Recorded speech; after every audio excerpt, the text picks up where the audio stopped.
Hey Anna, Hey, Mike. so we've just finished Billy's first 60 days of Antinol, and wow, what a difference. Really? Oh my gosh, what have you noticed? Well, he's shiner, he's much more energetic. Not that he wasn't beforehand, but you can see the difference. But remember, I told you he used to have that little limp in his back left paw that he'd hurt himself when he was a pup. He Yes, doesn't seem yes. to do that much anymore. What, the hop, skip, and the jump? Yeah, yeah. So it's like his joints are a bit better. And we actually had friends around this weekend who'd noticed that there was something good about Billy. And I was telling them about Antinol, and they said, "Oh, what's in it?" I said, "Well, green lip mussel." And they said, "What's that?" And I go, "Oh, well, I don't know. I'll have to ask Anna," as I always do. So Well, for next green, time, what should I say? What's so great well, about green lip mussel? green-lip mussel, it comes from New Zealand. It's the only place that green-lip mussels live. And what's great about the green-lip mussel is that it is what's known as a broad spectrum source of omega 3. And the reason dogs need to take omega 3 is that their bodies don't make it themselves. So, unless they're getting it through, their diet, which can be omega 6 heavy. And it's very important to have a balance between omega 6 and omega 3. So it's normally through supplements that omega 3 is given. And green lip mussel is unique in its having everything from EPA, DHA, and ETA. So all the main omega 3s. And how about Binks and Prudence? They must be much better as well. Yeah, well, they've been on it for over a year and they've been on green lip mussel forever since I've had them. So Prue's 10 now. So she's had green lip mussel since the first day I brought her home, to be honest, but not Antinol. And I only wish I'd discovered Antinol earlier. I really honestly mean that, because it's an oil rather than a powder. So its bioavailability, that means, its effectivity to get absorbed quickly and efficiently by the body is greater. So people listening now and they want to discover Antinol for themselves, where do they go? Well, all you have to do is go to Antinol, ANTINOL.co.uk, and then type in Anna Webb and get your special discount.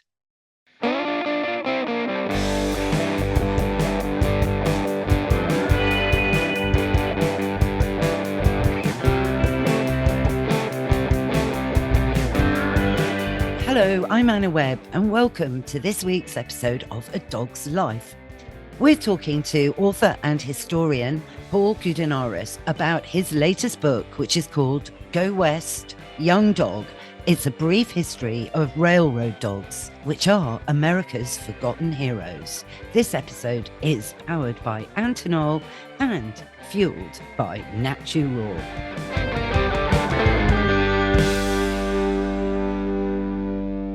Welcome back to Paul Koudounaris, who is one of my most favorite guests. Oh.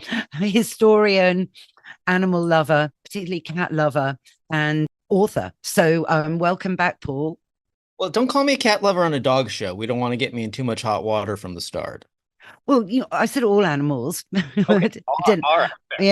I mean, I think so, but there's nothing wrong with being a cat lover. So anyway, Paul, we've chatted before about pet cemeteries, haven't we?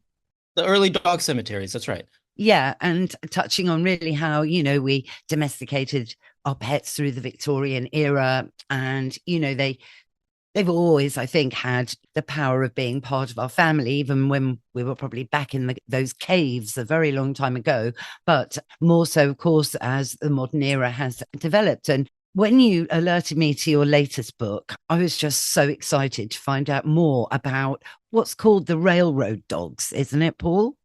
That's right. Yeah. And it was a big phenomenon starting in the 19th century. These dogs that would kind of they'd turn their tails on the rough city streets and they would just take off on trains as hobos. And some of them became big time celebrities, very well known in their day, traveling oftentimes incredible distances. I mean, it's extraordinary. It's like they mapped, or it made the big West, going from east to west in America, in those early days, made it landmark. It gave it personality. It gave grit to the whole process. Well, I should point out, is especially to be fair to our listeners around the world, that railroad dogs were found everywhere. They're not strictly an American thing. There was a very famous railroad dog riding in the 1880s and 1890s in Australia named Railroad Bob. Some of your English listeners may have heard of an English railway dog named Railway Jack, who had in fact traveled all the way to Paris at one time. He had followed a soldier onto a train bound for France because his uniform looked like a railroad guard's uniform, and he had wound up in Paris where he had to make his way back on the trains to London. But the difference with the American dogs, and the reason my book mostly concentrates on them, and I do talk about some of those other international dogs, is just that in the United States, the railways themselves had a different status. First of all, there were more miles of railway track than the rest of the world combined. A dog could go further in the United States than anywhere in the world.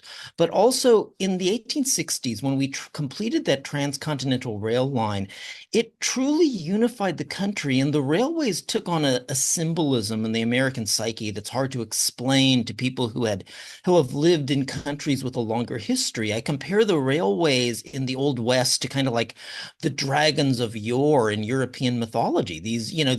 They weren't just commuter cars. They were these giant steel beasts that were, bringing order out of chaos. They were bringing civilization to unknown lands as they shook the plains. And these dogs that were riding those trains from east to west, covering these massive amounts of distance, they weren't just riding, they were conquering. And that gave them a status in the American psyche.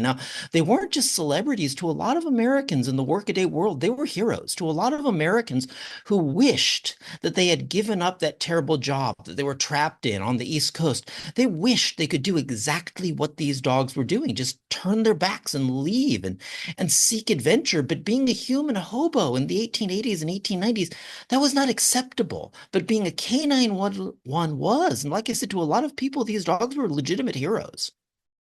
Well, yes, they had jobs along the way, didn't they? Apart from just being companions to the railroad staff, all the different stations knew them and would let them kip over for a couple of nights, give them some nice food, set them and then set them on their way again. Isn't that right? I mean, there was Railroad Jack. Now, is this Railroad Jack, excuse me, Paul, if I've got this confused, the same as the other Railroad Jack? Did that first Railroad Jack go to America? Well, okay, the one in England is Railway Jack, and he was traveling the southern part of England at the time. But the confusion is completely understandable because there were a whole lot of Railroad Jacks. There were a lot of dogs by that name. And by the way, to answer your question, yes, the railroad crews loved these dogs because, for one thing, they helped break up the monotony of long distance journeys. They were great companions to have, and so the railway staffs would look out for them. I like to say that at the time, because there are a lot of dangers in rail travel if you're a dog. If you're a stray dog just jumping on a train, there are a lot of potential dangers. But I like to say that, at the time, humane society was as much an oxymoron as it was an organization. And so a lot of these dogs actually felt much safer striking off on their own as hobos than they did living on the city streets. Dogs would be used as pack animals in the big cities. In England, I'm sure you're familiar with the turnspit dogs, the ones that were forced to in these giant hamster wheels and to run around and turn the meat. And in America, there were armed groups of citizens that would go out and hunt stray dogs down just to get them off the street. And so a lot of them felt a safety with the crews as friends and striking out on the rails. But a lot of them, as I said, were named Railroad Jack. And I think it was a deliberate pun on the part of the railway staff because a Railroad Jack was, in fact, a standard piece of equipment to lift heavy rails.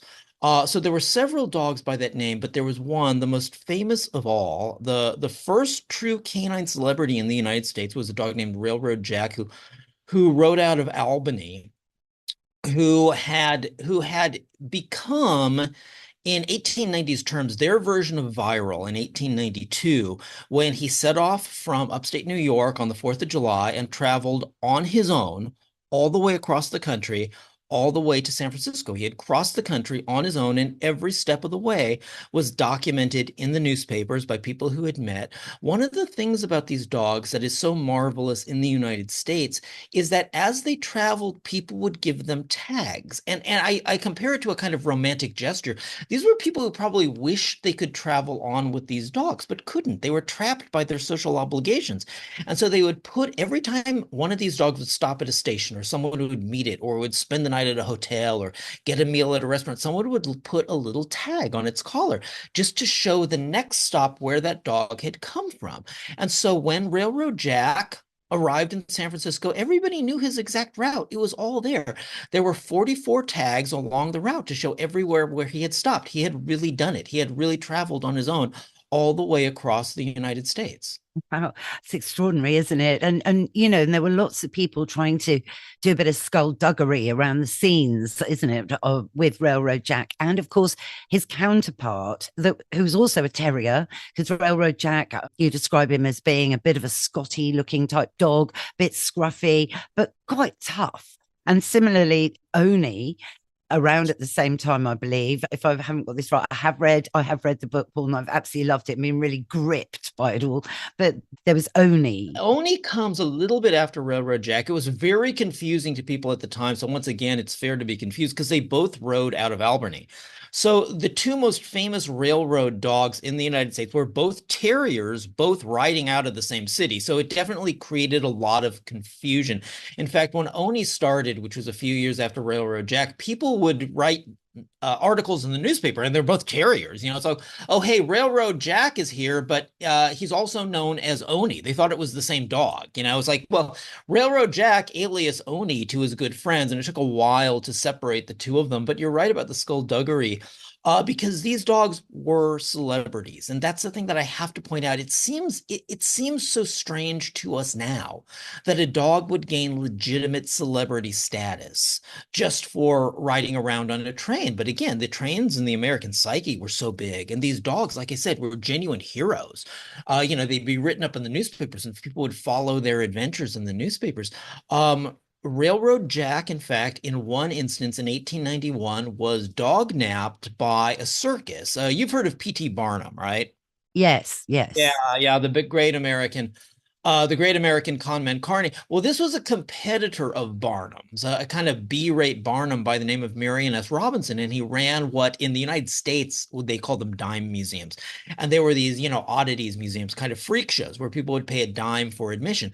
And so he actually had Railroad Jack. His museum was in Buffalo, Robinson, and so when news came that Railroad Jack was on his way to Buffalo, this dog was so famous that Robinson was tipped off, hey, Railroad Jack's coming, and he wound up dog napping him and putting him in this circus and selling tickets to see this dog because that dog was really that famous. He was famous enough that it was worth this guy's time and effort to dog nap him.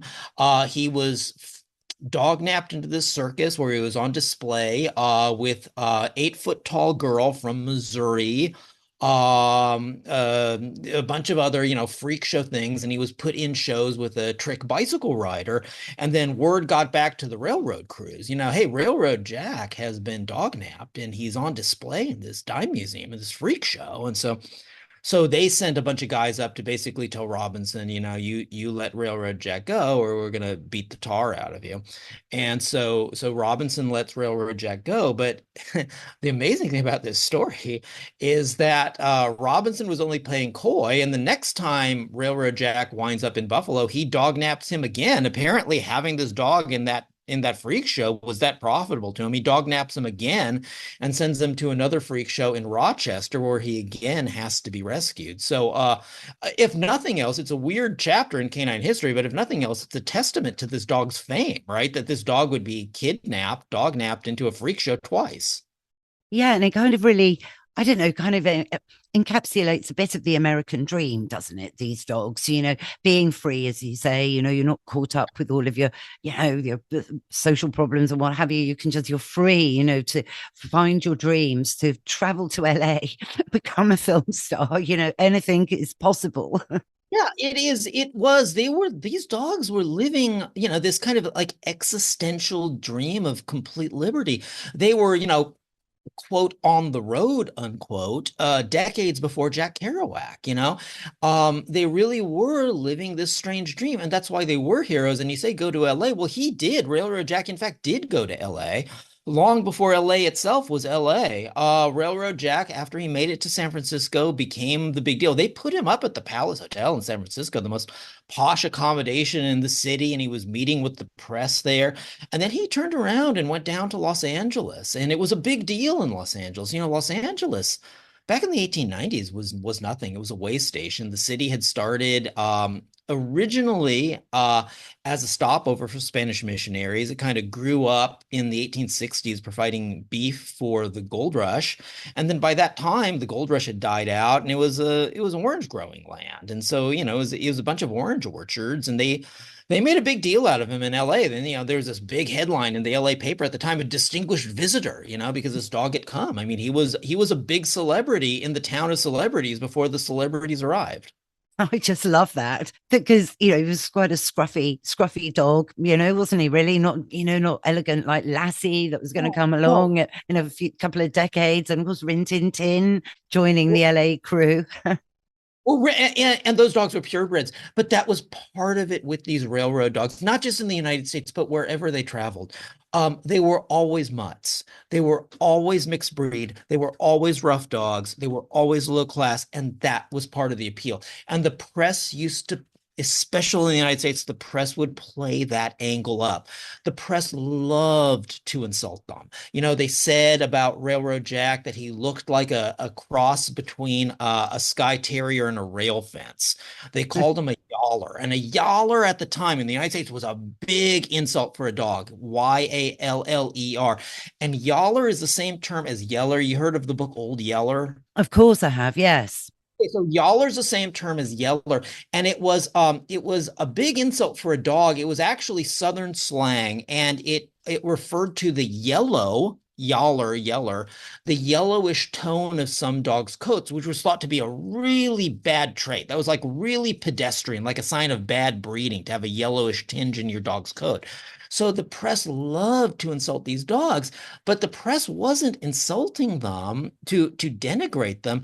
The whole point was the press loved these stories, and they knew how much appeal they had, and they were actually constructing these dogs to appeal to the common person, especially a dog like Railroad Jack, you know, calling him these names, you know, pointing out, it's like he's so damn ugly. You know, the whole point, he wasn't an ugly dog, No. but the whole point was they wanted people to root for these dogs. It sold newspapers because these dogs were famous. And they wanted the common people to see in these dogs a champion. And they did. And the people did. And they gravitated to them in that way.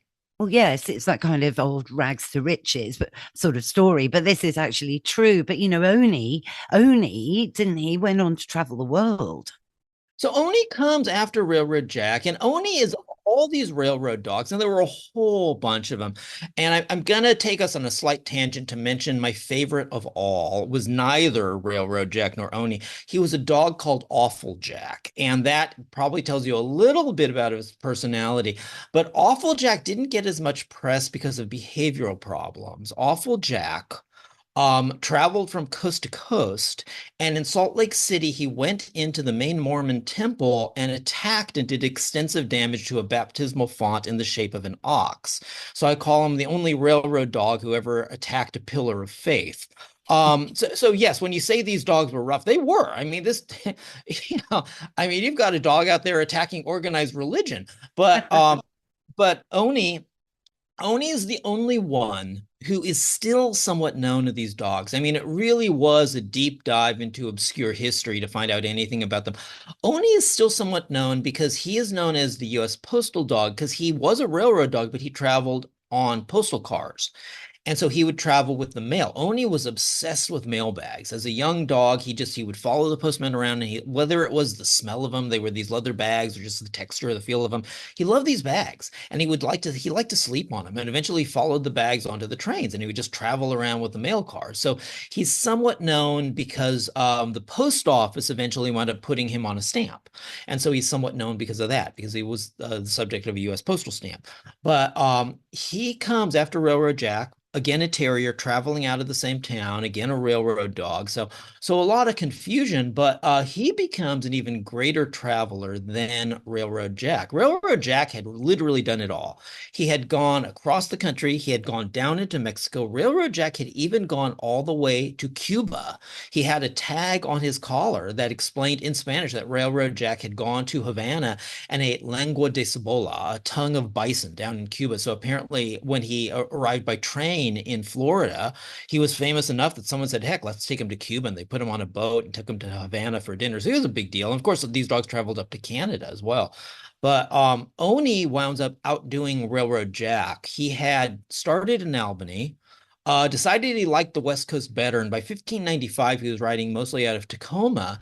And the postal staff in Tacoma, well, one day he follows the postal train headed up north as far as it can go, and then he follows those mail bags onto a ship, goes all the way up to Alaska, and arrives back in the continental United States with a tag on his collar that says that Oni had been to Juneau, Alaska. It said the hottest city on earth. And he comes back from Alaska with this tag, and like, God, this dog really can't get anywhere. And they kind of look out over the Pacific Ocean, and it's kind of like, yeah, let him go. Let's just see.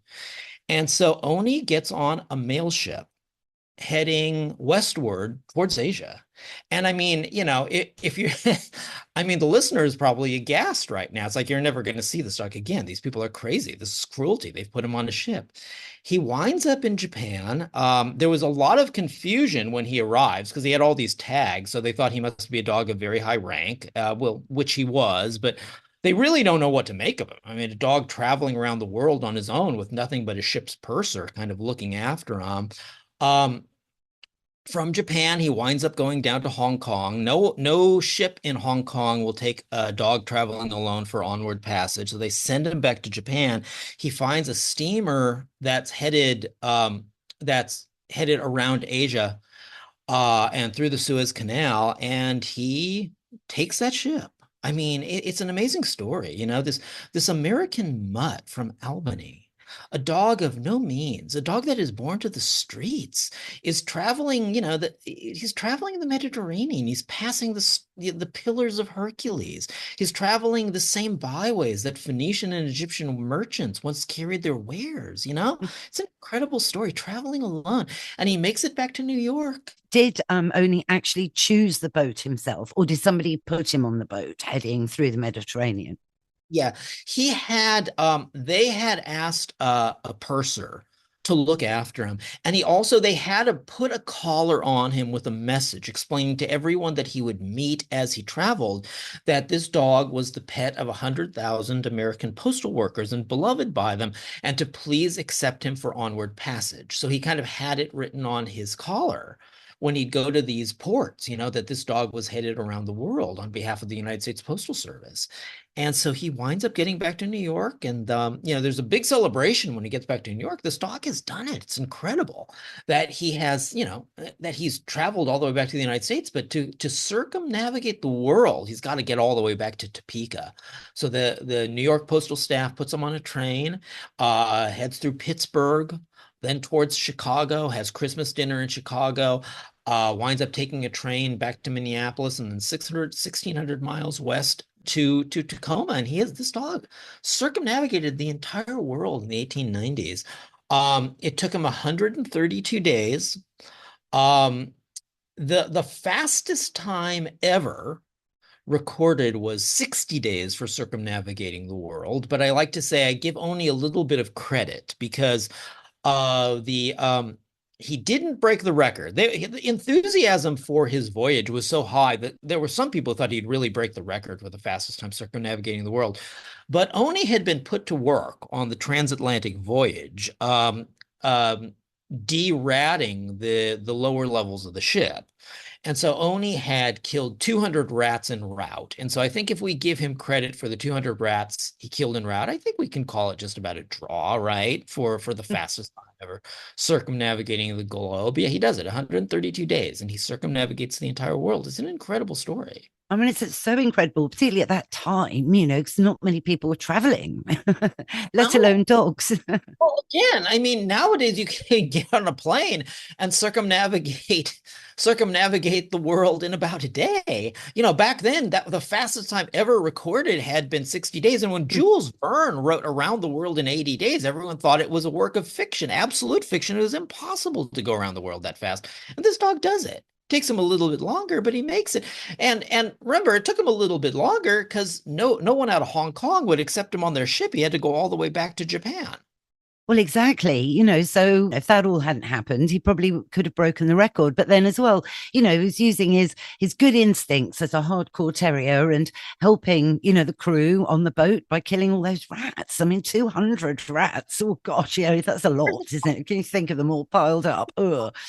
You mentioned the instincts, and I know, and this is part of the reason I got dragged so far into this topic, because it is so inconceivable to us, that a dog is traveling on their own on these trains and making these transfers. And there were recorded instances with Railroad Jack. Like some of the train crew people said that they absolutely believed that Oni could tell the time on a clock. And there were instances where Railroad Jack would arrive in town, recorded instances where he would arrive in town at one depot, and then he'd walk out of that depot, walk a long distance to another depot to get on his connecting train going elsewhere, as if he understood without being able to read the train schedules, if he understood the train schedules themselves and how they connected. And there was a Christian newspaper at the time that was writing about Railroad Jack, and they had acknowledged something that I think a lot of people were loath to acknowledge, that they said the case of Railroad Jack and his ability to ride these trains, they said it brings up a lot of indefiniteness between the brute and the human. Like these dogs really capable of. And it's something and it's part of the reason I love these stories, because I think there's more to it than just the dogs. I mean, there are real questions that arise. It's like, what do these dogs know? What are they really capable of? Well, I know. Well, I mean, I know Mike, my producer's going to go, I don't believe it. But you see, this really reminds me of the work that this scientist that you must know about, Paul, called Dr. Rupert Sheldrake. Yeah, and about the dog's sense of direction. So, Railroad Jack would know which direction he wanted to go in. Dogs have this internal compass, we kind of now know, but they maybe wouldn't have known that 100% in the 1890s. Although I'm sure, because back then, there would have been more horses still around and farming culture than, certainly not high technology. So perhaps people were a bit more in tune with all of that in 1890, actually. Well, yeah, and so Sheldrake, and those who aren't familiar with Sheldrake, yeah, he did a lot of studies that are basically about dogs and extrasensory perception or heightened perceptions. And, maybe not a metaphysical or paranormal quality, but the ability to comprehend things that, are part of the natural world, but they require a greater sensory apparatus. But no, I agree. I mean, I did a podcast with him, Paul. You must listen. Episode 1. Yeah. No, I've been to Rupert's library.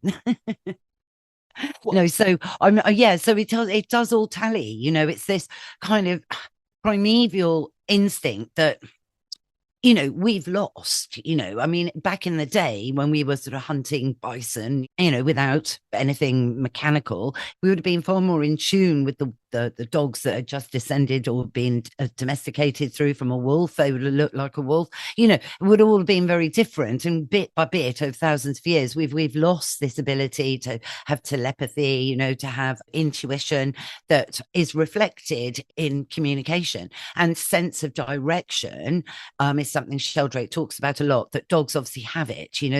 They know south from north and so on, and have a a mission. They know where they're going, and so they're going to head in that direction. And a lot of that, you know, you remember in Lassie Come Home, in that novel, Lassie's up in Scotland. She knows she's got to get back to Yorkshire to meet the kid, Elizabeth Taylor, from school, 3 o'clock. So there's, you know, all of these stories, whilst they're anecdotal, have come from somewhere, and potentially from these railroad dogs that knew the time of the next train heading west. Well, I'm going to throw this out there as solely as an idea because I have no quantifiable proof of this. But what I have wondered with these dogs on the trains and their ability to continue going in the direction they wanted to go is, you know, all those trains have whistles. And is it possible? I actually asked a friend of mine who's a famous audio engineer about this. Is it possible where, you know, if you have a whistle heading westbound, you know, that it's going to make a different kind of squeal, you know, that it's going to, that the atmospheric, that it's hard for me because I don't really have the vocabulary as an audiophile to say exactly what I mean, but maybe you know what I'm getting at. That, you know, maybe a train heading westbound, there's going to be some kind of audio sensation that we can't pick up as people, but maybe a dog would understand, you know, from the sound of that track, from the sound of those wheels, and from the sound of that whistle. Okay, this is westbound. This is the direction I want to go. Well, it's possible. I mean, the whole whistle idea is a good one, actually, because obviously that whistle is conditioned to be, you know, the noise that the train's making. Come on, I've got to be in a rush now. That's the whistle. It's calling me, you know, and you use whistles today to call dogs. So I don't know the answer if a westbound whistle's got a different whistle to an eastbound whistle. But it's all interesting. But I mean, I think it kind of taps into the sixth sense, you know, and things that aren't totally scientific or totally logical. And it's also, you know, dogs are smart, you know, out there as well. These dogs, you know, they really did more in a lifetime than most dogs do now, and had a lot more fun, to be quite honest, even though there were some injuries en route, of course, and the horrible skullduggery and, you know, man raising his ugly head to be capitalistic about everything. But the fame of the dogs, their legacy and history, that's what I really love. I just think I was hooked by Railroad. It's a short book, isn't it, Paul? And it's like, but you only about 30,000 words. Yeah, and you race through it, but it was just brilliant because you spend a lot of time yourself traveling in the desert, don't you? Yeah. So it's kind of similar. Oh yeah, well, that's part of the reason that this really that these stories really struck a chord with me, because that's my preferred thing. I mean, there's a reason I live in Las Vegas. It's just because it's such a great base for exploring the desert. You know, I like getting lost in the middle of nowhere. But wait, I wanted to say this because you mentioned capitalism, and we hadn't touched on this yet. But you know, you're nobody in America till somebody tries to sell your image, right? And that did happen with these dogs too. They were famous enough that people were trying to turn them into commodities. Like I said, that's the ultimate litmus of celebrity, really, is someone's trying to sell you. And Railroad Jack, actually, there was a brand of shoes named after him called Railroad Jack shoes. And I went to Washington, D.C., and in the National Archives, the original trademark artwork for Railroad Jack shoes is there. I was able to pull it out. And so someone had made a brand of shoes named after this dog. Like I say, he was a famous dog. You know, he had his own brand of shoes. Obviously, he didn't wear them. I think the idea was maybe, you know, he was a famous traveling dog. So maybe the implication was these were good shoes for traveling. And he was also forced to sit for a photograph next to a package of liniment called Johnson's Anodyne Liniment. And they put out these postcards with a picture of Railroad Jack sitting with their product. And it explained that this was his, you know, this was his favorite remedy for aches and pains. And as he travels, he always brings Johnson's Anodyne Liniment with him, as if this dog's walking around with a backpack of liniment that he's on his body every morning. And actually, you know, it's funny. You know, and it doesn't matter for Railroad Jack because he didn't mind getting cut out of any royalties or residuals, right, for people using his image because he's a dog. But when he died, actually, it was they were so crass about trying to turn this dog into a commodity that when he died, the Johnson's Anodyne Liniment people decided to really capitalize one last time. They put these ads in the newspaper in the guise of fake newspaper articles saying, the Johnson's anodyne liniment was so terribly devastated to hear of the passing of their old friend Railroad Jack, and they would like to offer for all his friends a free copy of that postcard we made of him. Just send in a proof of purchase of a recent package of Johnson's anodyne liniment, and we'll get it right out to you. Like I said, he was a big celebrity. Big celebrity, but it's just, yeah, it's kind of ironic in a way that people do like to exploit animals, don't they, really? In terms of, when you look now at the market, the pet sector is worth billions both sides of the pond. Yeah, it's something that staggers me, really, that it continues to grow. There's even more pumpkin powder being put on the market than there was last year, and who's going to buy all this pumpkin powder? And yes, a celebrity puts their name to it and their dog and so on. It's still happening. Yeah, but the dogs don't care. Dogs don't care, but there's also a really important point to that too. Even if you hear these stories about the shoes and the liniment and think it's pretty crass, there's also an important point to that in canine history, because when you think about this, up until this time, famous dogs were always either purebreds, there was always an article in the newspaper about, a Saint Bernard that cost $10,000 or 10,000 pounds or something. That was big news. But they were for the well-heeled set, and they were celebrities of the dog show crowd. And then there was always a little bit of a thing for military dogs who are heroes. So, for instance, the big one in England by the 1880s was Bobby, the terrier that was the only survivor of the Battle of Maiwand in Afghanistan. He had all the British troops were killed, and Bobby had stood fast with them and escaped and wound up making his way to safety and getting a medal presented to him by Queen Victoria. So to be a famous dog, you had to either be really expensive or you had to have served crown and country. And then when these railroad dogs come along and they become celebrities, you see where I'm going with this?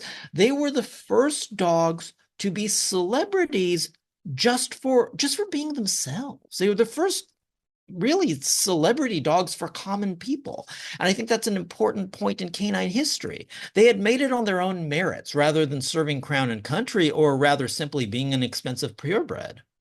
Yeah, no, I get that. But as well, though, but that was developing in the Victorian era over here. You had dogs that people, would take in, the rags to riches dogs. You've got Greyfriars Bobby, the story of that. He was a Skye Terrier up in Scotland. Their loyalty and their extreme drive for certain things, like these railroad dogs, and similarly, the dogs that would follow their masters to the trenches in the First World War, Oh, well, that itself is another episode. You know about that story, then, I assume, about the dog that was in Ireland and had somehow found his owner in a trench in France during World War One. Well, I know of one that left Wales and found Tim, the Irish Terrier. There was one that left Ireland too. Wow, no, I believe it. I mean, listen, I'm on the page. I mean, again, though, sorry, all roads go back to Rupert Sheldrake, Paul. You probably didn't know that with me. Again, it's that sense of direction. It's this, how he describes it, is an invisible elastic band that's kind of like the bond between an owner and a dog, and that's the fields, I think he terms it, isn't it? Is that morphic fields? Yes, he talks a lot about morphic fields and is kind of about the sense of direction. But there is this, he talks a lot about telepathy as well. Yeah. And, you put an intention out there and you send, it's before we had, Instagram. So rather than DMing someone, you would think it and convey thoughts telepathically. We're probably going off piece, but it is episode 1. Here's one for you that Sheldrake may not even know about. In World War II, there was a dog in Richmond, California, near the port in Oakland by San Francisco, who left on a ship. No one knew where he went. He just disappeared one day. He snuck onto a ship trying to find his owner. His owner was an Army intelligence officer. He was an intelligence officer. Even his family didn't know where he was. He found him on an island in the Pacific Ocean. He just traveled around on ships until he found his owner in the Pacific Ocean. It's extraordinary, you see, but this is it. Maybe he picked up on the smell of it, because we humans still don't really know how to kind of understand a dog's sense of smell, because we can't smell anything like they do. So, he could have got some of the scent on the boats, found the right boat, jumped on it. There was some significance to it, or again, this sense of direction, this elastic band going on. It is extraordinary, some stories, but often it is dogs that were quite, robust, rough and ready to go with anything, didn't really care, weren't scared, but they were very, very determined. And that's what you get through reading, certainly about Railroad Jack and Oni. I don't know which is my favorite throughout, but you mention others, and it's just opened a whole world to me, actually, of these dogs that, conquered the Wild West. I just think it's fantastic. Yeah, like I said, it really meant something to me. Originally, when I was working on my Pet Cemetery book, the first time we talked, I had encountered these dogs. I had wound up on this topic because I was searching through old newspapers for stories about dogs and graves in the 1880s and 1890s. And what I started to find were all these stories about dogs and trains, and they never really fit into the Pet Cemetery book, But I kind of figured it's like I got to do something with these stories someday. They were both stuffed. So they weren't buried. These dogs didn't go into cemetery, but they were both stuffed. Is that right, Paul? Yeah, at the time, so in the 1880s, 1890s, there already were there were very few pet cemeteries. If you had a private estate and you lost your purebred, you could bury it there, and a lot of people, especially in England, did. But there were very few what we call public pet cemeteries. There was the one in Hyde Park in the 1880s was about the only one. And the preferred method for famous dogs at the time was taxidermy. And the reason they would stuff them, so for instance, we talked about Bobby of Maiwand in Afghanistan. Bobby was stuffed and he is still on display. He's in Salisbury. I've been down to visit him. He looks great. And the reason they would stuff them is because it was felt that that would better perpetuate their legacy. If they stuffed them, then they could put them somewhere on public view, and then ensuing generations would see that stuffed dog, and they would be able to kind of, familiarize themselves with their story. So it was thought that, being stuffed was a better way to perpetuate their legacy than being buried. And so, not surprisingly, as famous dogs from the era, as considered heroes to the American people, these dogs were stuffed just like those military dogs in England were stuffed. I mean, it's great. But it's a moment in time, as you say. So Oni is still on display, I believe, as well. It wasn't so great for Railroad Jack because they turned him over to a guy who was not really a professional taxidermist. In fact, I pulled the census records, and the guy listed his profession as mason. So he was kind of an amateur and a hobbyist at the time, and no one really knows what happened to that dog. I traced the records as far as I could, and the newspaper accounts of them, and it just seems like what happened was the taxidermist had made a kind of, Franken dog out of him, like really made a mess out of him. He had originally put the wrong eyes in. Someone said he's looking more like a hyena than a dog. And then he had stuffed him in the wrong position, and they asked him to change it. And apparently, the railroad men who had commissioned the taxidermy work of the dog never paid him off because they thought the work was insufficient. And so the guy wound up with them. And after he died, there's no record of what happened to the mount. But Oni was better handled, and Oni is still on display, and I think that's lovely. He's in where he is where he should be. He's at the United States National Postal Museum in Washington, D.C. They have him on the lower floor there. Since he did ride on the postal trains, they wound up taking care of him and taking possession of him after he died. Although, to get into a nastier part, it was actually a postal official who killed him. I don't know if you want to talk about his murder. Oh, but, that was awful. No, that was awful. Yeah. So here's the other hallmark of celebrity. You want to know that someone's a big celebrity? Someone's trying to bring them down.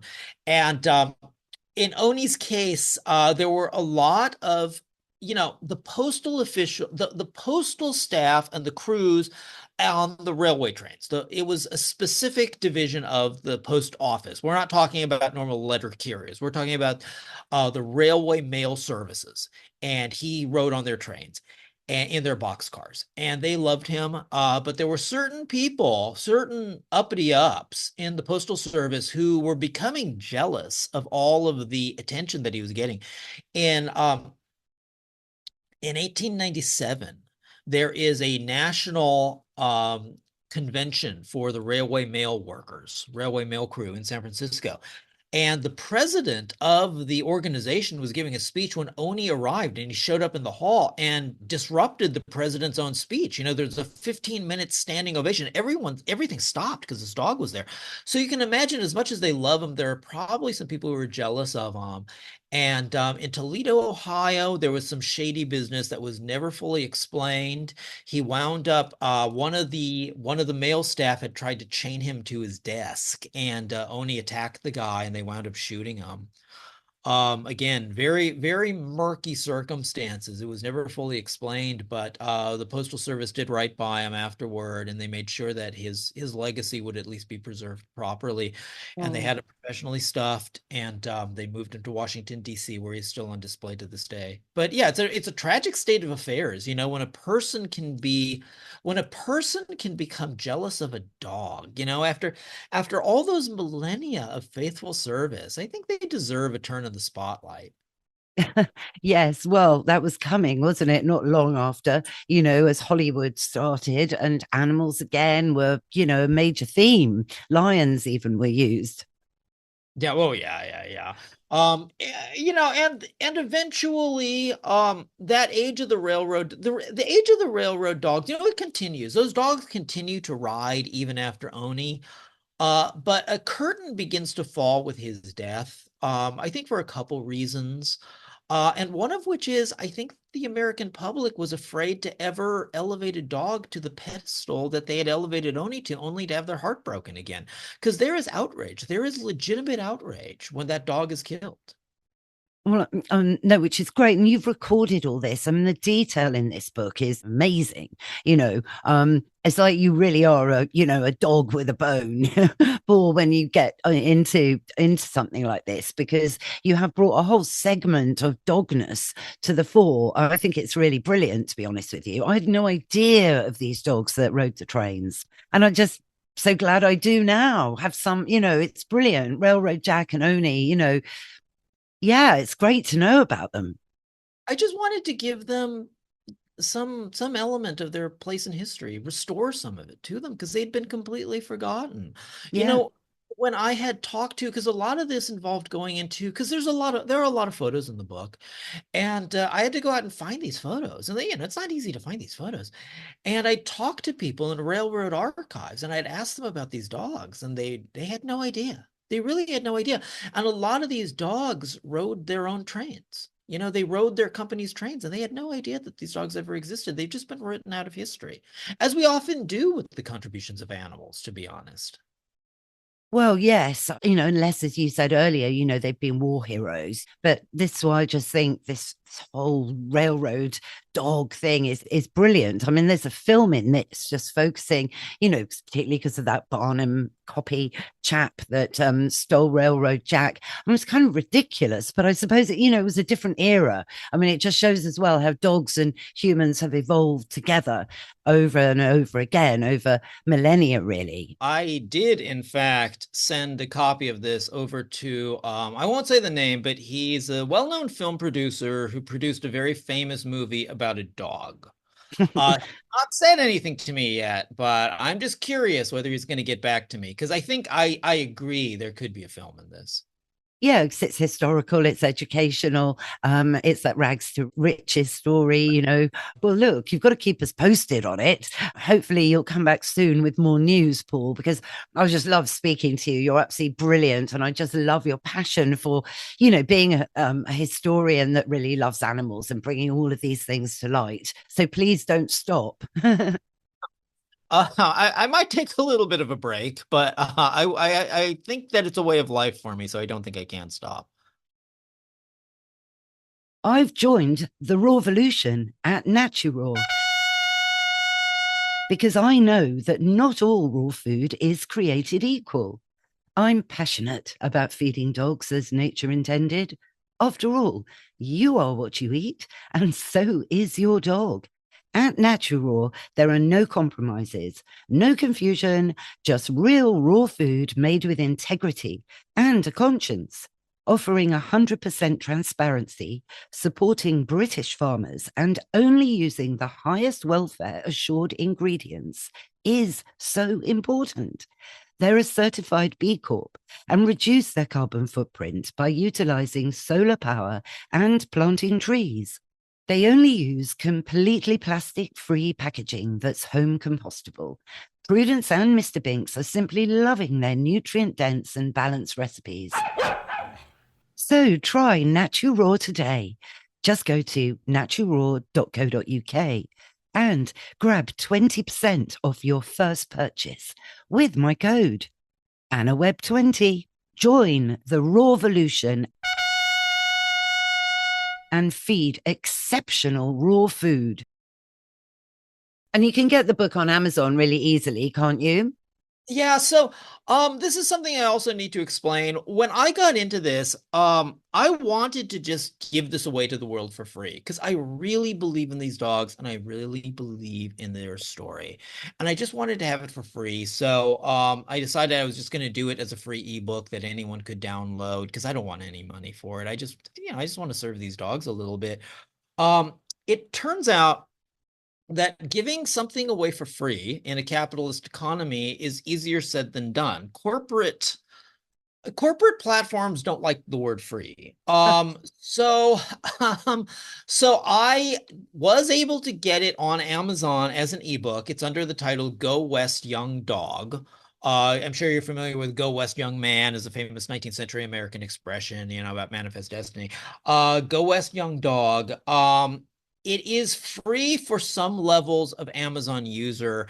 In other cases, it costs $1.99, which was the absolute lowest price I could get them to do on it, just because of the file size. It turns out I couldn't even get the 99-cent deal for it because with all the images, the file size was larger than Amazon's liking because it takes up whatever, however many more megabytes than they like on their server.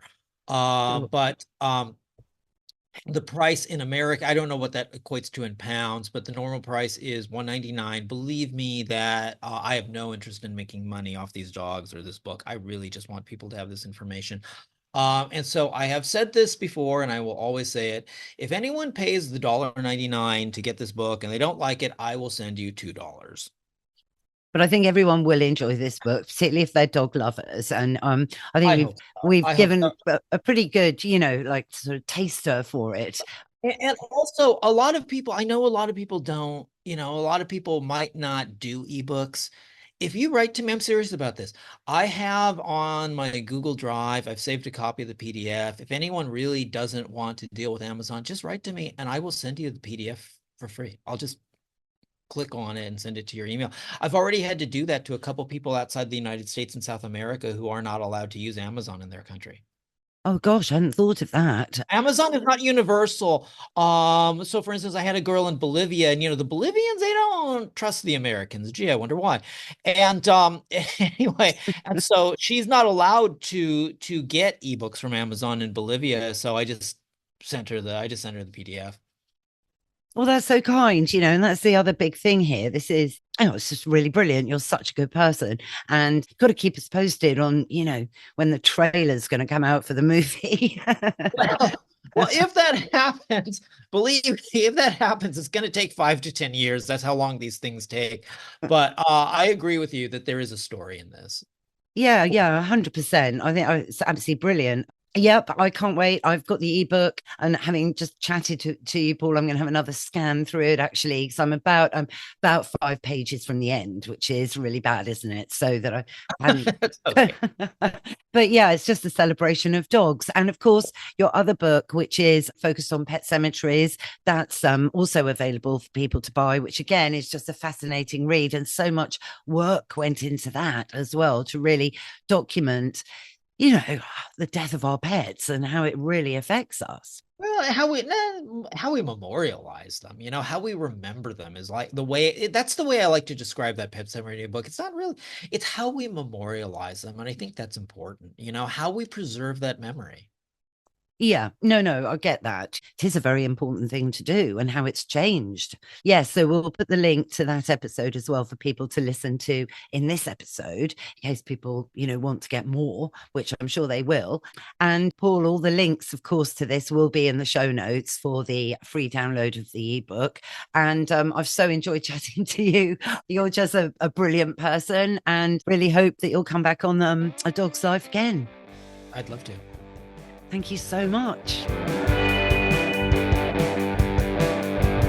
Well, that's our show. I hope you all enjoyed it. If you did, go on, rate and review the show wherever you tune into your podcasts. Thanks, of course, to Paul Koudounaris for joining us today, and all the links are in the show notes. Also, if you're interested in finding out more about Antinol, then go to my website and my Anna Recommends page, where you'll find lots of information about both Antinol and about Naturaw, and how you can claim your discounts for each. And of course, lastly but not least, huge thanks to Mike, my producer, again for all the music and production for this episode. And if you haven't already, please subscribe, because it's free and you'll never miss another show. Bye for now.